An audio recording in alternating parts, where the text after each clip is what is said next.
2, 3 anos, né? meio Valdério, né? Mas tem lá. Então eu quero fazer esse registro e dizer que a gente participa também do Conselho de Gestor lá, já aproximadamente, tem uns 8 anos que eu estou por aí, tempo da Maria Luísa aí. Bueno, então eu vou deixar esse exemplar do jornal aqui para os senhores, para o arquivo. Bueno, eu também tomei a liberdade de deixar aqui um discurso do Osmar Stella sobre essa polêmica aí do 7663, projeto de lei, onde é feita compulsoriamente as pessoas doentes aí com problema de crack e tal, são etc. Bom, para quem não conhece de perto, senão também não penso, presidente, mas já vi cara querendo se atirar, cara segurando a mãe, os pais apavorados, não é fácil. Isso aí, esse negócio do crack é terrível. Para quem tem ciência da própria crack, deve ser terrível. Eu não sei, eu sou simpático essa aqui do Marcelo, tanto é que tomei liberdade de como meus, as custas, passei o senhor daqui e hoje fala do projeto dele, eu não vejo nada de mal. Senão eu vou deixar a Candé correr, ninguém pega mais. Carruagem de xerife. Bom, então seria isso, agradeço muito e uma boa noite para nós todos. Obrigado.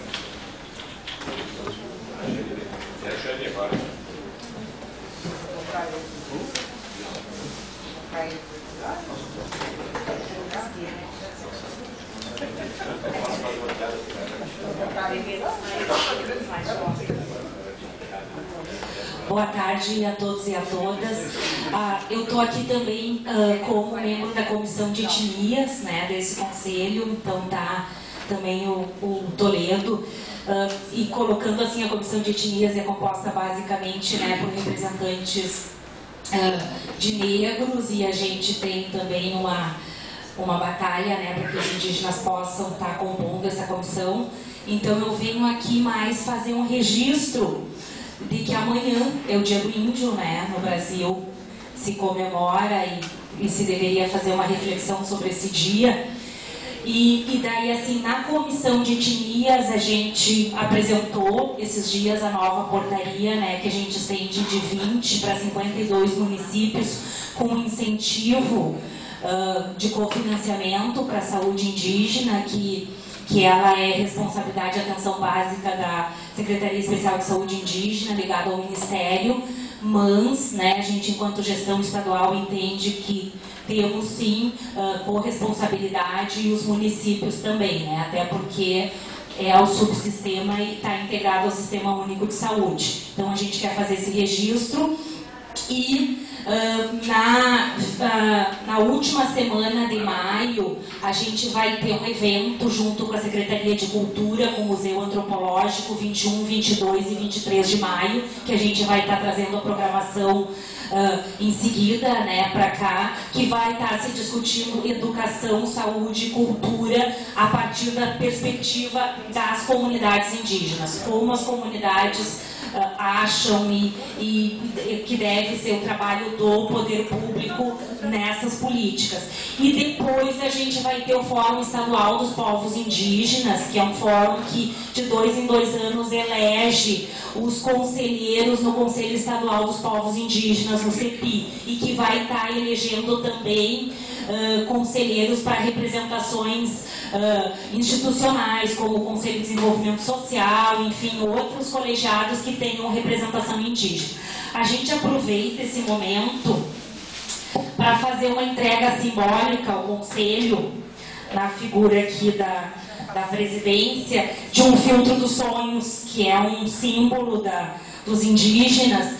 O filtro dos sonhos é para chamar bons sonhos, mas a gente quer chamar bons sonhos e boas realidades também, porque a realidade é dura, então a gente tem que sonhar, ter utopia, mas também trabalhar com a realidade. Eu agradeço.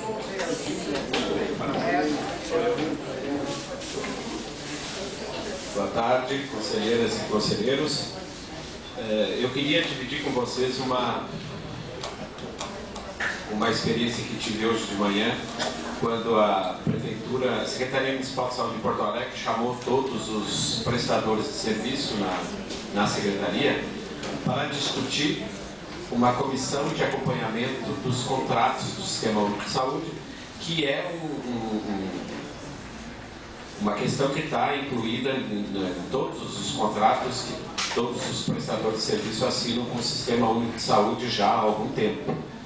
E nós, prestadores, temos encontrado algumas dificuldades para fazer com que nós possamos cumprir essa determinação e fazer com que essas comissões funcionem. Essas comissões são formadas pelo gestor, pelo prestador e pelo controle social.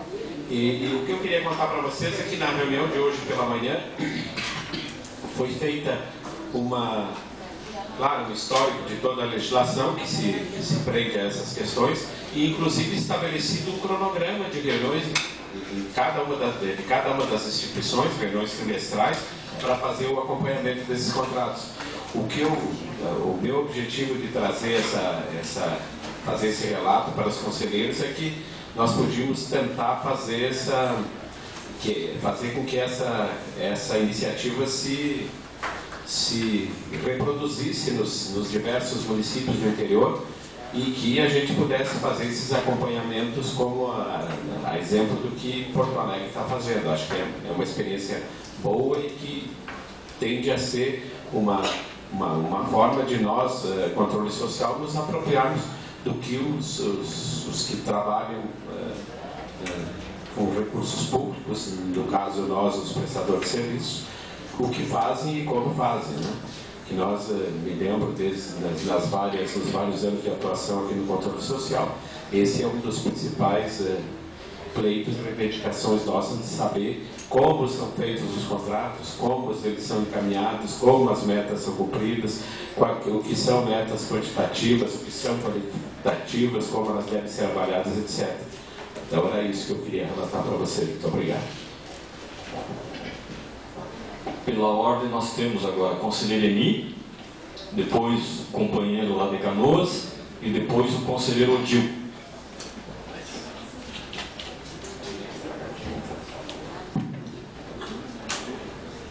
Meu cordial boa tarde a todos os presentes, à mesa.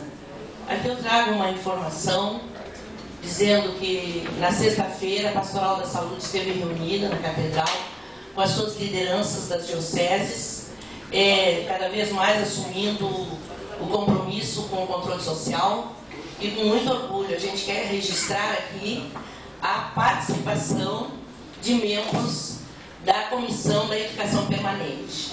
Lá estiveram a Sandra Leon, a nossa querida Márcia Camarano e a Vera Alice do Ministério da Saúde, aonde foi passada todas as informações aos nossos representantes das dioceses e dizer que, mais uma vez, a Pastoral da Saúde está cada vez mais compromissada com o controle social e que nós sabemos também que poderemos estar sempre contando com a Comissão de Educação Permanente para que cada vez mais a gente possa estar atuando com qualidade lá nas bases. Muito obrigada.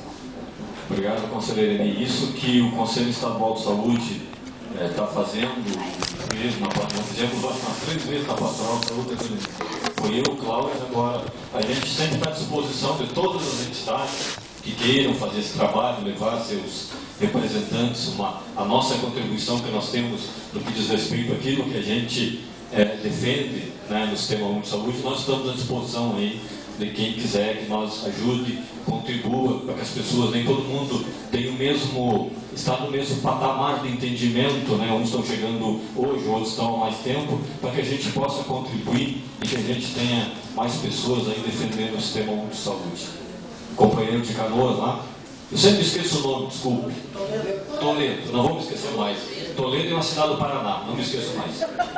Na Europa também tem, na Espanha. Bom, boa tarde a todos. Da pequena senhor, né? Bom, nós aqui de Canoas, usando a nossa comissão de gestia também, hoje de manhã sempre uma discussão boa. Mas o que me vem aqui trazer é que nós aqui de Canoas abracemos uma causa um pouco discutível, né? Muito diz que às vezes a gente faz algumas coisas discriminatórias, mas a gente tem que dividir algumas tarefas para não ficar aquela chamada sopa do pobre, né? Então, a gente está trabalhando lá em Canoas e já alguns municípios também já estão trabalhando sobre a atenção à saúde das mulheres negras. um livrinho, na próxima plenária eu vou trazer um livrinho para cada um, para que a gente possa discutir dentro dos seus locais, suas entidades, sobre essa questão. Mas também sobre a questão do decreto 7.508, de 28 de junho de 2011, que é um decreto que determina as questões de trabalho da saúde dentro dos municípios. Também a gente tem um chamado guia de saúde, onde estão todos os planos, aonde encaminhar os pedidos de auxílio, como procurar uma procuradoria para pedir internação, cirurgia, os pontos aonde poder caminhar. E nós também agora, de manhã, recebi uma coisa do patrão presidente, que talvez não seja tão objetivo, mas é importante nós começar a discutir a questão da saúde, né, pública e privada. Então a gente está aqui com uma vacinada, depois se o presidente puder distribuir para todo mundo. Até segunda-feira eu posso passar aqui para recolher esse detalhe, que é uma coisa, não vou ler porque eu não leio muito bem em português, eu vou deixar o presidente depois ler sobre essa questão. E para encerrar o assunto, eu queria dizer uma coisa muito importante. Hoje eu vim mais a esse conselho para tentar entender esse plano de saúde que foi implantado tão rapidamente e a gente vai ter que tentar descobrir o que a gente vai poder fazer. Então eu estou aqui mais, por exemplo, para tentar entender esse plano que vai ser apresentado, para a gente poder também discutir as nossas bases, para a gente ficar mais perdido do que cachorro de esquina. Né? Então, muito obrigado e Raiz. Vou tirar cópia desse textinho aqui e aí passo para todo mundo e depois a gente pode... Passa para todo mundo porque tem que ali concordar ou não. Conselheiro Odil. Boa tarde, conselheiros e conselheiras. Nós, representando a FRACAP, do segmento usuário, a questão de um mês e pouco atrás, levei o conhecimento da Gisele, que é do Ministério Público, da Meio Ambiente também, uma comunicação que estariam fechando a nascente do Arroio Araçá, do bairro de Santa Velha, em Canoas. E para mim foi satisfatório o Toledo, que está no jornal Hoje Aqui, que é a Gazeta de Canoas, traz essa matéria já com mais profundidade e dizendo o quanto tem acontecido equívoco na área dos rios, da nossa nascente de rio. É uma coisa medonha que fazem, né? De repente fazem tópicos que não é cabível na cabeça do ser humano, mas no entanto eles fazem isso. E aos do norte estão fazendo inclusive premiação de quem faz o trato dos rios e planta árvores que são protetoras da nascente. Fizeram um loteamento em Canoas, chamado loteamento São João, e estavam tentando acabar com o nascente do Arroio Araçá na Estrada Velha. A segunda proposta que eu faço é que alguém mais, principalmente os novos que estão chegando por aí, que façam parte na nossa Comissão Permanente de Fiscalização, que nós temos sempre uma necessidade premente de fazer esse tipo de trabalho, porque a Comissão Permanente de Fiscalização é aquela que recebe as denúncias e faz um trabalho de elaboração de uma programação e depois se faz uma visita nos locais onde está havendo acontecimentos desagradáveis. Mais uma coisa é a satisfação que está vendo o doutor Adão aqui conosco já, da segunda vez, está se recuperando do problema que teve. Obrigado para vocês por enquanto. Obrigado, conselheiro Odil. Mais alguma manifestação? Então, de pronto, passamos aí para a apresentação do Plano Estadual de Saúde. Né? Nós já encaminhamos os conselheiros cópia do Plano Estadual, já dissemos que os CDs estão à disposição para que os conselheiros e as entidades avaliem o Plano Estadual de Saúde, porque depois do fim, depois da apresentação do governo, nós estaremos colocando para vocês como é que o Conselho Estadual de Saúde vai agir nisso, porque ele tem que ter um posicionamento sobre essa questão, as reuniões que vão ter, os encaminhamentos que vão ser dados, né, para que a gente tenha aprovado ou não, ou deliberado sim ou não, ou tem que ajustar isso, ajustar aquilo, mas que a gente não fique sem opinar sobre essa questão. porque não adianta apresentar e a gente ficar batido ainda. Então, passamos aí para a Secretaria Estadual de Saúde. Quem seria? Conselheira Ana? Cristian? Não? O palco é de vocês. O palco é de vocês.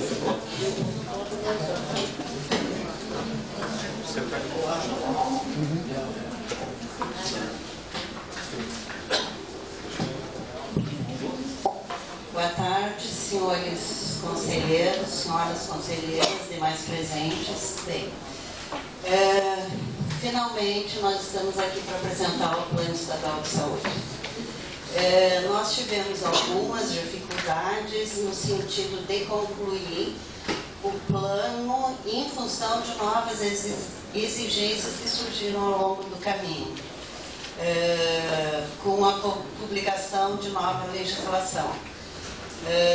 Por exemplo, o decreto 7.508 e mais a lei complementar 141, que nós tínhamos começado a elaborar o plano quando surgiram esses instrumentos legais e daí nós tivemos que dar uma modificada. E uma das principais mudanças que houveram nesse estado foi o estudo de novas regiões de saúde. Porque antes nós tínhamos as coordenadorias regionais de saúde, as 19, que nós chamávamos também de regiões de saúde, embora nós soubéssemos que nós tínhamos que reestudar isso ao longo dos anos. Sempre era uma necessidade, nunca se conseguia colocar isso em prática por uma série de ingerências que tinha, de problemas que se tinha. Bem, então, a par dessa legislação, nós começamos a trabalhar as regiões de saúde, porque a base toda do plano estadual são as regiões de saúde. E nós tínhamos que fazer esse estudo com a participação de todos os municípios. Então, nós fizemos uma ampla discussão com todos os municípios desse estado, os municípios que optaram por se congregar dentro da região, conforme as suas necessidades e realidades, e a partir do fechamento disso, com discussão de todos esses municípios, é que nós conseguimos avançar mais. Então, o plano atrasou porque nós fizemos realmente um trabalho de ouvir todos os municípios.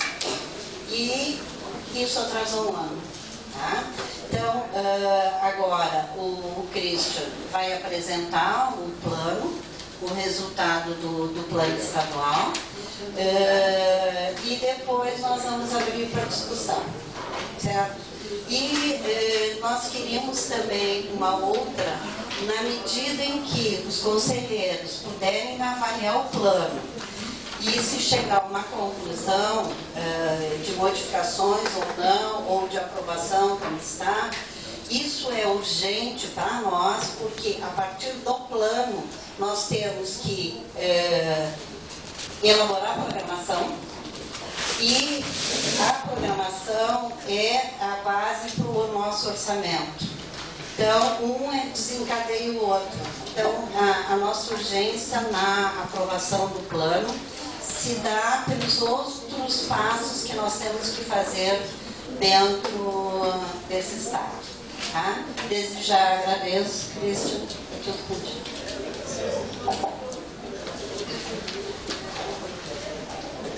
Bom, então, boa tarde a todos e a todas. Essa noite, cheguei a sonhar com a apresentação do plano. Toda vez que eu venho aqui no Conselho fazer uma apresentação tão importante, assim, como é o caso dessa hoje, eu sempre fico nervoso, então eu estou um pouquinho nervoso. Porque, enfim, está aqui no Conselho, eu acho que para nós, enquanto técnicos da Secretaria, é um momento bem importante, porque a gente acredita nesse processo colegiado e com participação social.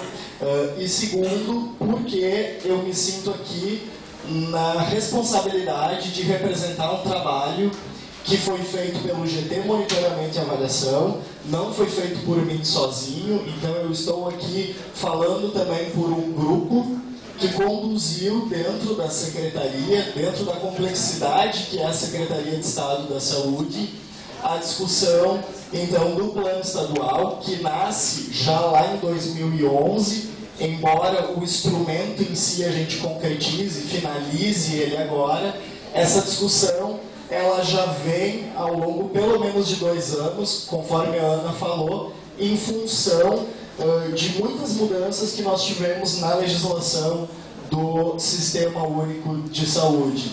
Eu vejo que a Sandra, a diretora Sandra, está chegando também, então vou fazer um registro, depois a diretora Irene, a diretora Marta, então o pessoal vai junto com a gente aí fazer a discussão. A ideia, pessoal, antes de eu começar a apresentar, é assim, ó, nós montamos uma apresentação para apresentar para vocês como o plano foi construído e qual é a estrutura desse instrumento.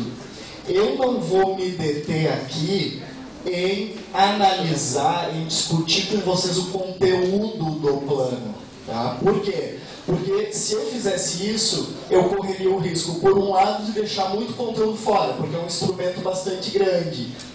E por outro, certamente nós nos alongaríamos por demais e nós precisaríamos muito mais tempo para discutir em termos de conteúdo.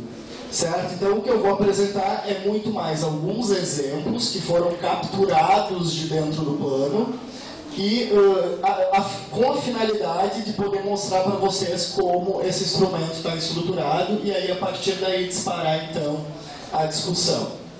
Então vamos lá. O plano estadual ele foi construído então a partir do plano estratégico do governo Tarso, a partir das metas do milênio para a saúde, do decreto 7508 e da lei complementar 141. Para quem não lembra, o decreto 7508 fala das regiões de saúde, de todo o processo de regionalização, e a lei complementar 141 regulamenta a emenda constitucional número 29. E também a partir das conferências estaduais, da última conferência estadual e da Conferência Nacional de Saúde de 2008, a partir dos relatórios que tivemos acesso. Então, assim, ó, a concepção, o pano de fundo ou os instrumentos disparadores do nosso Plano Estadual de Saúde 2012-2015 são esses contidos na tela. A partir disso se analisou também o mapa estratégico então, do governo do Rio Grande do Sul. O nosso estado hoje tem a visão de retomar o desenvolvimento sustentável com equidade e participação social nesse processo. Aliás, o princípio da equidade ele é fundamental, ele está contido dentro do plano. Depois eu vou mostrar como que isso está, mas em termos assim de concepção. E assim, essa visão ela se desdobra em pelo menos 3 focos: o foco da sociedade, os focos de atuação então do governo do estado e algumas questões com relação à gestão pública, tudo isso a partir de um processo aí coletivo com participação então da sociedade. As metas do milênio, e aí eu destaco especialmente aquelas com relação à saúde, que é reduzir a mortalidade infantil, a questão da AIDS, de reduzir a incidência de AIDS e melhorar a saúde, então, da gestante e, por consequência, também da mulher. Isso tudo, então, é a concepção, é o que corre por pano de fundo do Plano Estadual de Saúde. A partir disso, então, a Secretaria começou a pensar o que seria o plano estadual e aí a gente entendeu nas nossas discussões que ele deveria carregar, ele deveria traduzir dentro dele uma concepção ampliada de saúde, porque através de uma ampliação do conceito de saúde, não entendendo ele só como ausência de doença, mas entendendo o sujeito como um ser biopsicossocial na sua integralidade, a partir dessa concepção, nós teríamos então que elaborar objetivos, diretrizes e metas. Outra questão que é bem importante para o plano é a descentralização. E isto é uma novidade desse plano, tanto que logo no início vocês perceberão, ao manusear o documento, que ele está todo recortado por região de saúde. Então, pela primeira vez, o gestor estadual faz todo um esforço no sentido de entender como é que funcionam as 30 regiões de saúde do Estado, tendo em vista colocar em prática justamente o princípio da descentralização. A terceira questão, então, é todo um trabalho no sentido da equidade, como eu já vinha falando anteriormente, que busca exatamente explorar essa questão da redução das desigualdades regionais. A gente foi desenhando a análise situacional do plano, o retrato da situação de saúde no Estado, e a gente foi percebendo várias questões diferentes em cada uma das pequenas regiões de saúde desse Estado. E, por fim, uma concepção que é bastante importante para a gente quanto à organização do sistema de saúde é a ideia de produção de redes, então que o cuidado se desenvolva a partir das redes de atenção e também do desenho de linhas de cuidado.